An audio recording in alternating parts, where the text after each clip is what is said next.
शैक्षणिक संकुलमध्ये इतकी भयानक परिस्थिती मी जनरल बॉडीला सांगणार आहे.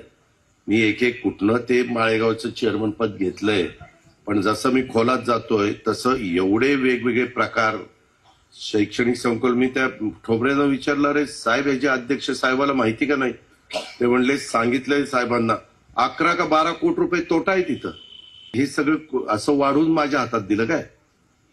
कर्जबाजारी करू, पगार तिथं व्यवस्थित नाहीत, काही नाहीत. तिथं खोगीर भरती करून ठेवलेली आहे. नॉन टीचिंग स्टाफ तर इतका भरलेला आहे, काही जणांना कामच नाही. आओ जाओ घर तुम्हाला अशी ती संस्था आहे काय? आज देखील ह्या वर्षात सगळी फी आणि पगार हे सगळा हिशोब काढला तर 3.5 का 4 कोटी रुपयाचा तोटा आहे. 11 कोटी रुपये कर्ज आहे पीडीसीसीचं. ते कोण फेडणार? आता ते खोलात गेलो म्हणून ते सगळं बाहेर निघाले. अजून त्याचं ऑडिट करायला लावलं. एकावर तर आज FIR दाखल केलं वाटतं. मला मगाशी डीवायएसपी म्हणत होता कुणीतरी 3-4 वर्ष फ्रॉड केलाय तिथं. ते सगळे आकडे बाहेर आले. 25-30 लाखाच्या घरात आत्ता आहे असं वाटतंय. ते अजून खोलात तपास. केशवराव खोटं नाही सांगत. ते नीट तपासल्यावर अजून काय काय निघणार आहे माहिती नाही.